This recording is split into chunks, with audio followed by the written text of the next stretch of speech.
Because we did see an interview, more than one interview, where he said, just both of you know the truth. Almost like saying you are hiding something, you know, and there are things you're hiding.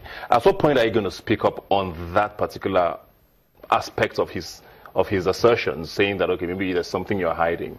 Because it's almost like everybody believes you know something that we don't know. Ebuka, Yeah. just like everyone else, I woke up on Sunday morning, the day of eviction. I was up also, you know, and Big Brother calls me. In fact, the day went perfectly. We had Patoranking in the house that day. We took pictures, yeah, and we did our hair, we packed our stuff, you know. And in the evening, Big Brother calls me and plays this clip for me. And he just, once I saw the laptop there, I started freaking out because I thought it was bad news from home. I looked at the footage and I just went hysterical. I'm like, and Big Brother's like, you didn't consent to this? I'm like, no. How does it look like I consented to? Everybody saw it. I don't have to say what was there because people saw it. But, you know, the part that really hurt me most was I considered Kemen a friend. He was my go-to guy. He was my buddy. He was my muscle, you know. He encouraged me. He motivated me. He pushed me to mingle more with people when I just felt like, okay, sometimes I didn't feel like I fit in, you know, like I'm fine just being on my own, but I needed to be more involved, you know. And Kemen was that guy. So for him for what happened to have happened, and just knowing all the people that look up to me, my babies, and it was sad. I was angry, I was humiliated, and I did feel violated. But I don't play the victim card. And I honestly feel that the decision that Big Brother took was the only decision that could have been taken, the best. And everything else Kemen has to say about that, well, I ain't getting out. If he talk with him, won't talk. But he knows, and we know that it's okay. It's fine. Have you seen him since he came out of the house? I've seen him a few times, yes, and he's called me a few times, but I do not want to talk to him because honestly, and I promise you, I think it was the day you actually came to the house with Karen, I was thinking that what would happen if I was to see Kemen, because I thought there would be a party, you know, there after part. And I just wanted to just slap him.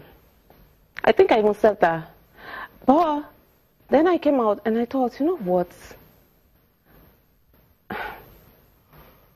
Anyone could have made a mistake. I mean, I'm an attractive person, you know. But then I go and I hear the interviews he's been giving. Today you're making an apology. Tomorrow you're coming and saying TBoss knows what happened. If there was no 25 million involved, hopefully she would tell the truth. What truth are you talking about? Why? You're contradicting yourself.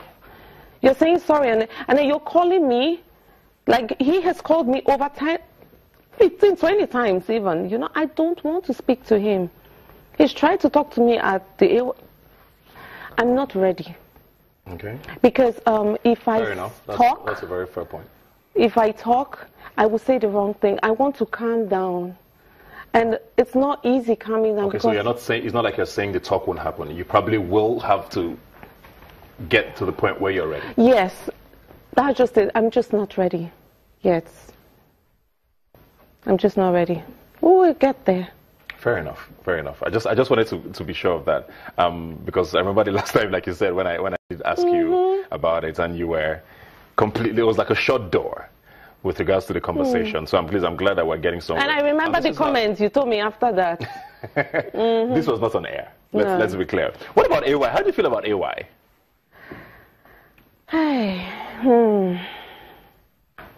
I think it was insensitive of him.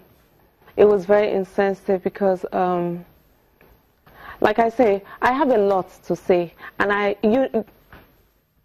everyone who watched the show knows I'm a very emotional person and I'm very sensitive. And this is not something that can be overlooked or joked about. And the fact that people are being so insensitive. I see the comments. Yeah. Trust me. Like, I sneak on my Instagram and I read some comments and I'm like, dude, sorry, am I? Go on.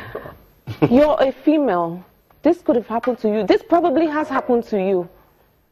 This was on camera. People saw, and people still choose to make light of this situation, to make a joke out of it. Yeah. If I consent to you touching me, that doesn't mean I consent to you doing this, or kissing me, or going the extra mile. And you do that to me on international TV, and someone out there feels it's content for a joke. It's not fair. You do not have to have a daughter. Did you tell him that? No. You don't understand. I'm not even talking about stuff like this. You do not need... sorry to cut you in there, because right after the comedy show, we saw a picture of both of you Yes. and all of that. So we felt okay, maybe there was a conversation that was held. No, at all. At all. Well, I did hear his... actually, I didn't even hear the apology. I read... Yeah, he put up an apology. Yeah, I did read a bit of it, and he came back and did a second apology, and I was like, there's nothing for me to hold against him. But, like I said, you do not need to have a daughter, or because I could be in a position to say, if this happened to your daughter, how would you react? You know, you don't need to have a daughter or a sister or any female that's close to you for you to know that what went down was not okay.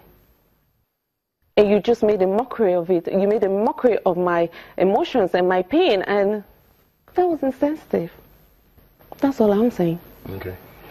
We're going to take a break now. When we come back, we'll find out what plans you have going forward. I mean, there's enough talk about the house. Let's see what plans and how much more of TBoss or the Queen, like you say, we're going to be seeing. The president of the Boss Nation. So we'll see you guys in a moment. Please stay with us.